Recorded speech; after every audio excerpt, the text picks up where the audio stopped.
품위 유지 의무라는 조항이 있습니다. 이것은 국가공무원법 63조에 해당되는 조항인데요. 공무원들은 그들의 품위를 손실하는 행위를 해서는 안 된다고 규정을 하고 있으며, 이를 위반하면 중징계 처분을 받게 된다라고 합니다. 그런데 최근에 공무원 중에 한 명이 근무 중에 음주하는 사진을 인터넷에 SNS에 올렸다가 견책 처분을 받았다고 하죠. 바로 이 품위 유지 의무라는 규정을 어겼기 때문입니다. 특히 왜 이렇게 공무원들에게 이러한 조항이 따르게 되는 것일까요? 그래서 공무원이란 국민 전체에 대한 봉사자로서 국민에 대하여 책임을 지는 자들이기 때문에 이 국민들의 신뢰를 잃어버리는 일을 해서는 안 되고, 그 품위를 유지함으로써 직책을 맡아 수행하는 자들이 바로 공무원이기 때문입니다. 그러나 이러한 이 품위 유지 의무가 하나님 앞에서 우리 그리스도인들에게도 적용되어야 한다고 저는 생각합니다. 왜냐하면 그리스도인들이란 하나님 나라를 대표하는 하나님의 백성들이기 때문에 이 하나님의 백성이라는 이 신분에 신뢰를 잃어버리는 행동을 해선 안 될 것이기 때문입니다. 소위 기독교가 안 좋은 말로 이렇게 불려지고 있는데요. 과연 하나님께서 완전하지 않으셔서 이렇게 기독교가 욕을 먹고 있는 것일까요? 혹은 성경에 오류가 있기 때문에 그것을 우리 기독교가 욕을 먹고 있는 것일까요?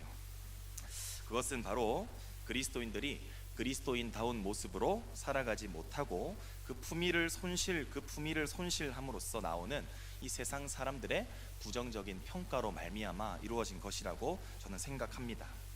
따라서 구원받아 하나님의 택함을 받은 우리 그리스도인들은 그 백성다운 모습을 회복함으로써 다시금 이 땅에 하나님의 이름을 높여드리는 삶을 살아야만 하는 책임이 바로 그리스도인들에게 있다라는 사실이죠. 그 일의 시작이 우리 신평로교회 성도님들로부터 시작될 수 있기를 간절히 소원합니다. 그래서 오늘 본문에는 베드로는 구원받아서 하나님의 백성들이 되었다면 그에 따른 합당한 이 삶을 살아야 할 것을 오늘 본문에서 이렇게 권면하고 있는 것입니다. 오늘 세 가지만 짧게 살펴보도록 하겠는데요. 첫 번째는 바로 죄의 더러운 옷을 벗어버리고 사랑으로 옷을 입어야 한다라는 사실입니다. 우리 1절에 보시면 그러므로 모든 악독과 모든 기만과 외식과 시기와 모든 비방하는 말을 다 버리고 라고 이렇게 시작을 하고 있음을 볼 수가 있습니다. 여기서 사용된 버리고라는 단어는 여기 헬라어로 바로 이 벗어버리다 라는 뜻인데요. 다시 말해서 악독과 기만과 외식과 시기와 비방하는 말을 벗어버릴 것을 지금 강하게 요청하고 있는 것입니다. 물론 더러운 죄의 본질들은 이보다 훨씬 더 많이 있겠죠. 그런데 특히 베드로가 여기서 사용하고 있는 이 죄의 본질인 악독, 기만, 외식, 시기, 비방은 이 공통적으로 사람과 사람 사이의 관계를 깨트리는 죄를 의미하는 것입니다. 간단하게 살펴보자면 악독은 남을 해하려 하는 그러한 마음이고요. 또한 기만은 속이는 것으로 거짓 혹은 사기 등을 의미하는 것입니다. 그리고 외식은 남 앞에서는 뭔가 다른 사람의 모습으로 살아가지만 등 뒤에서는 그 사람을 험담하는 그러한 모습을 드러내는 죄이고요.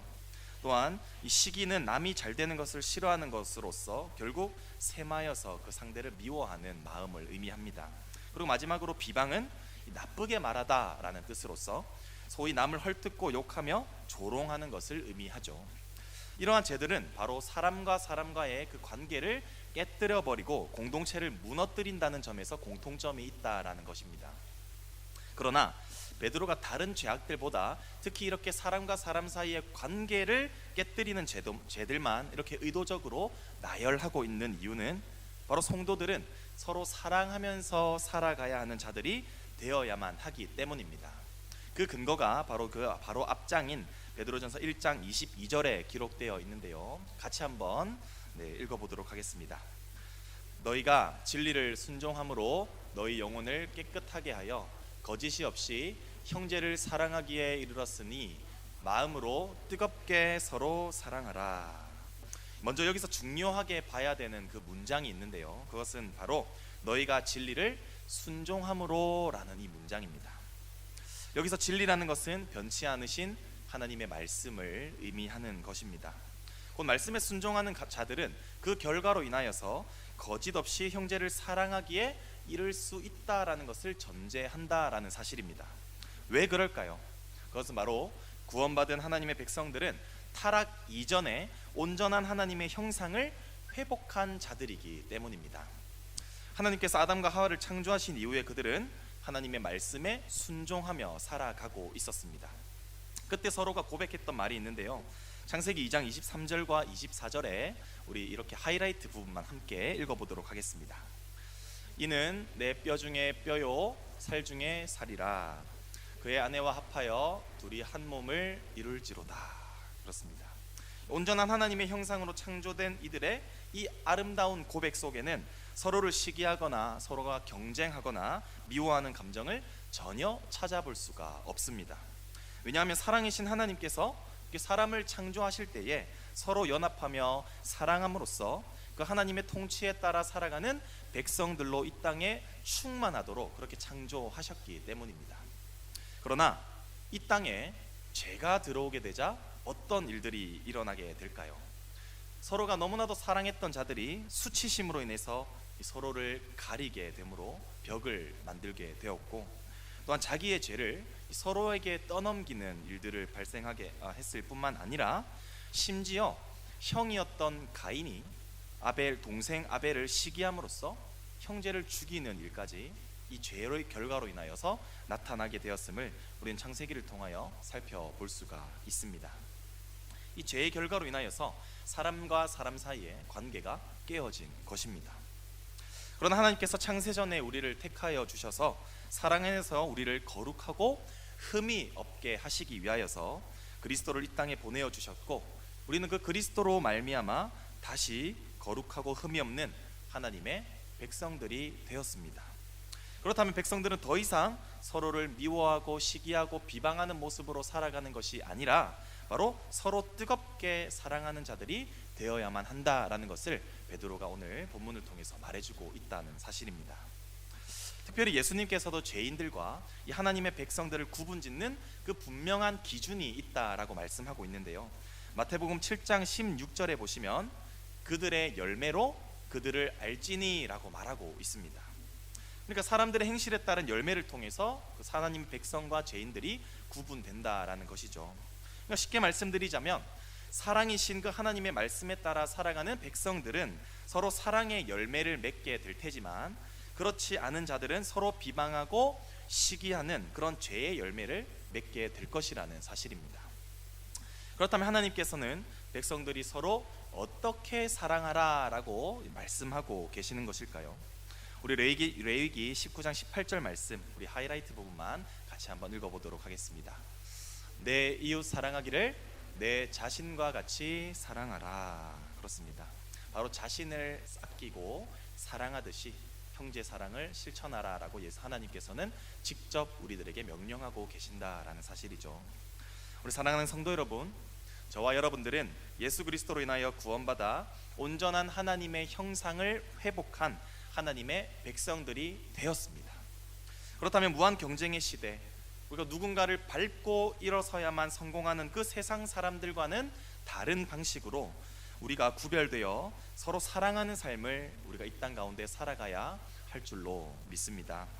따라서 더 이상 과거에 행했던 그 죄의 습성들 혹은 남을 미워하고 관계를 깨뜨리는 그러한 시기하는 마음들을 이제는 우리가 벗어버리고, 이제는 구원으로 말미암아 우리에게 새 신분을 허락하여 주신 그 사랑으로 옷 입으실 수 있기를 간절히 소원합니다. 그런 의미에서 우리 옆 사람과 이렇게 한번 인사했으면 좋겠습니다.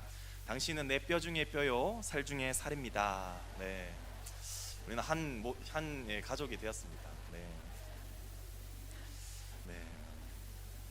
참고로 이건 부부에게 해당되는 말이 아닙니다. 네, 전 인류에게 해당되는 말입니다. 그래서 이와 같이 우리가 뜨겁게 사랑하되 정말 거짓 없고 나를 사랑함 같이 우리가 서로를 사랑하며 살아가는 우리 모든 성도님들이 되시기를 간절히 소원합니다. 그리고 두 번째는 생명의 양식인 하나님의 말씀을 사모하며 살아야 된다라는 것입니다. 우리 2절을 한번 같이 읽어볼까요? 2절입니다. 갓난 아기들 같이 순전하고 신령한 젖을 사모하라. 이는 그로 말미암아 너희로 구원에 이르도록 자라게 하려 함이라. 네, 여기서 베드로는 이 갓난 아기를 비유로 사용하고 있는데요, 참 적절한 비유라고 저는 생각됩니다. 이 갓난 아기를 참 보시면 참 신기한 것이, 갓난 아기에게 가르쳐 주지도 않았는데 그냥 본능적으로 어머니의 젖을 아주 강하게 갈망하는 것을 우리가 볼 수 있죠. 그러니까 만약에 아기가 배가 고프면 정말 자기가 할 수 있는 모든 수단과 방법인 그 울음을 통해서 젖을 달라고 보채기도 합니다. 저는 기억이 안 난다마는 저희 어머니가 저에게 그러시더라고요. 제가 갓난아기 때에 아무리 해도 울음을 그치지 않는다는 것입니다. 그래서 뭐 달래고 안아주고 장난감을 주고 기저귀를 갈아줘봐도 소용이 없더라는 것입니다. 그래서 혹시나 제가 잘못된 것은 아닌가 해서 정말 쉬지 않고 바로 택시를 타고 병원에 갔는데, 저를 딱 보더니 의사 선생님께서 이렇게 말씀하셨다고 합니다. 배가 고프네요. 젖을 먹이세요 라고 이렇게 하더라고요. 젖을 먹인 지 얼마 되지 않았기에 설마 또 배가 고플까 하는 그때 초보 엄마인 실수로 제가 배가 고팠던 기억이 있습니다. 그렇게 젖을 그리고 따라서 물리셨을 때에 정말 신기하게도 울음을 그쳤다라고 말을 했습니다.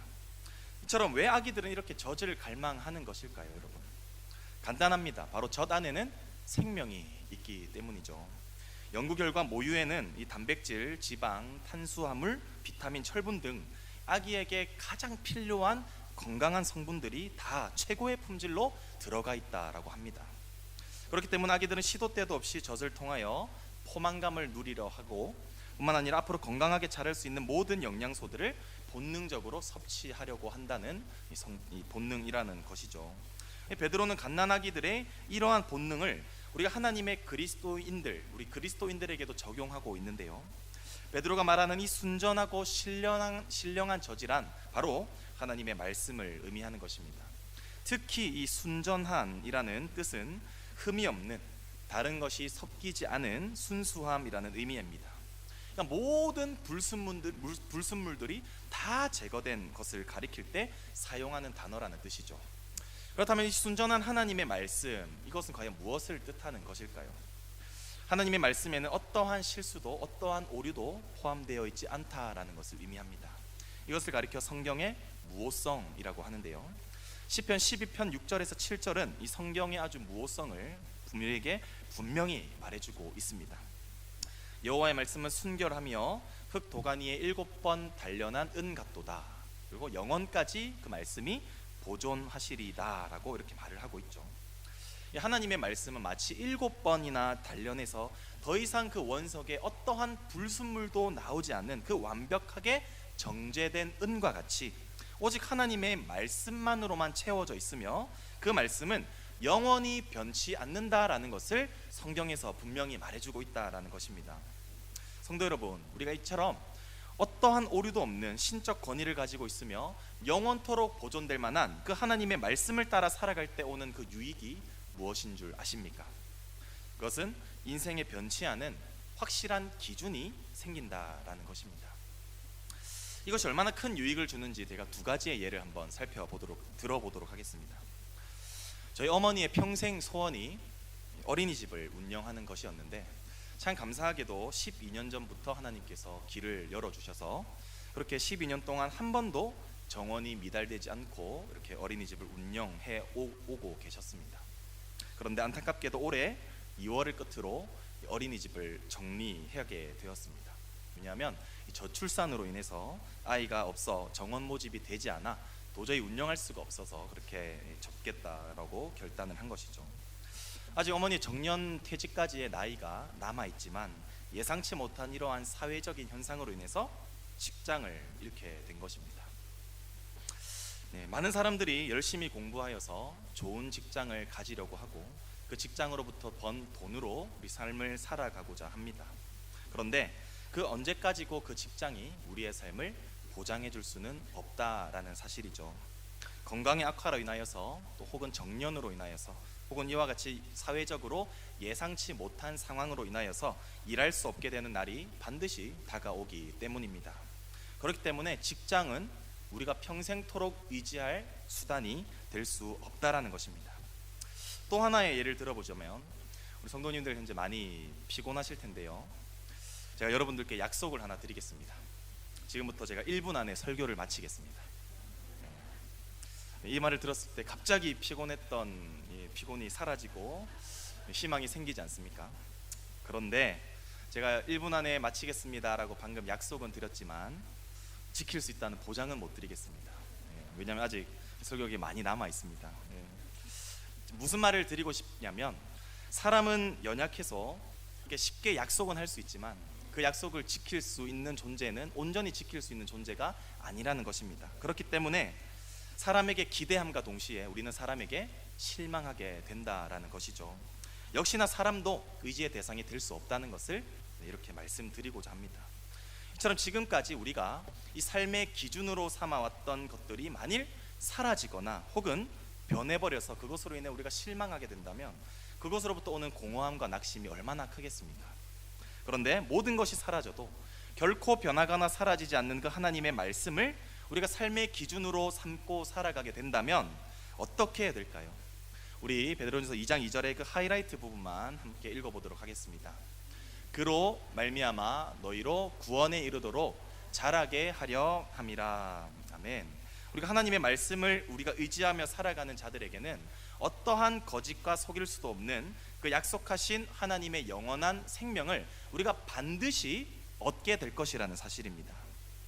사랑하는 성도 여러분, 우리가 풀은 마르고 꽃은 시들지라도 오직 하나님의 말씀만은 영원한 것인 줄로 믿습니다.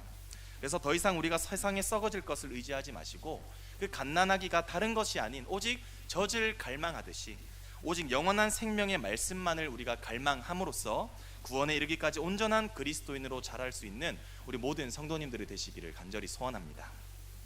마지막으로 세 번째를 짧게 보자면, 고난 중에서도 하나님의 선하심을 기억해야 합니다 라는 사실입니다. 우리 3절 말씀 같이 한번 읽겠습니다. 너희가 주의 인자하심을 맛보았으면 그리하라. 원문에 가깝게 번역해 보자면 너희가 주의 선하심을 맛보았으면 그리하라 라고 말 수 있습니다. 그러니까 여기서 베드로는 주의 선하심을 맛보십시오 라고 요구하는 것이 아닙니다. 무엇입니까? 맛보았음을 알고 있으니 그것을 기억하며 살아가라 라고 권면하고 있는 것이죠. 그렇다면 이미 성도들은 주의 선하심을 맛보았다는 것인데 그것을 어떻게 확신하게 베드로가 말을 할 수 있는 것일까요? 그것은 이 베드로가 인용하였던 이 3절을 인용하였던 시편 34편 8편을 보면 우리가 잘 이해할 수 있다는 것인데요. 시편 34편 8편에 너희는 여호와의 선하심을 맛보아 알지어다. 그에게 피하는 자는 복이 있도다 라고 기록하고 있습니다. 그런데 여러분, 시편 34편의 소제목이 무엇인 줄 아십니까? 바로 다윗이 아비멜렉 앞에서 미친 채 하다 쫓겨나서 지은 시라고 기록이 되어 있습니다. 그러니까 다윗을 시기한 사울이 다윗을 죽이기로 작정하였고 결국 다윗은 그것으로 피하여서 적국이었던 블레셋으로 피난을 할 때 쓰였던 편지입니다. 그러니까 그러나 블레셋 역시나 다윗이 죽인 자는 만만이라는 그 익히 그 명성을 듣고 알고 있었기 때문에 다윗은 목숨을 부지하기 위해서 블레셋 왕 아비멜렉 앞에서 미친 척을 해야만 했던, 그래서 목숨을 건질 수 있었던 그러한 상황 가운데에서 쓰여진 시라는 것이죠. 이런 위기와 비참함 앞에서 놀랍게도 다윗은 하나님을 찬양함으로써 그의 시를 시작하고 있음을 볼 수 있습니다. 1절을 보시면 내가 여호와를 항상 송축하며 내 입술로 항상 주를 찬양하리이다 라고 고백을 하고 있는데요. 어떻게 고난 중에서도 하나님을 찬양할 수가 있는 것일까요? 그 근거는 6절과 7절에 잘 나와 있는데 우리 함께 하이라이트 친 부분만 같이 한번 읽어보도록 하겠습니다. 이 곤고한 자가 부르짖음에 여호와께서 들으시고 그의 모든 환난에서 구원하셨도다. 그들을 건지시는도다. 아멘. 다윗은 고난 중에서도 자신의 간구를 들으시고 지금까지 신실하게 응답해 주셨던 그 하나님, 그리고 다윗의 인생 가운데에서 계속해서 맞이하는 그 위기 가운데에서도 하나님 앞에 간구했을 때 언제나 자신을 구원해 주신 그 하나님의 선하심을 이미 맛보았기 때문에 다윗은 찬양할 수 있었던 것입니다. 그리고 그 경험이 비록 다윗이 현재 정말 미친 척을 하며 정말 그 목숨을 부지하기 위해서 떠나야만 하는 그러한 상황 가운데에서도 다시 자신의 간구에 응답하시고 자신을 구원하실 그 하나님을 믿음으로 붙들고 하나님을 찬양하고 있다는 것을 우리가 기억해야만 할 것입니다. 우리 사랑하는 성도 여러분, 우리 역시나 하나님의 선하심을 모두가 경험한 자들인 줄로 믿습니다. 여러분, 우리의 삶을 한번 되돌아보시길 바랍니다. 우리의 삶을 되돌아보았을 때 그 당시에는 분명히 힘들었던 순간이 있을 것인데, 지금 시간을 지나고 보니 어느 순간 해결되어 우리가 지금 우리의 나된 것을 우리가 경험하고 있지 않습니까? 그 모든 것이 다 하나님의 선하심의 결과였다는 사실입니다.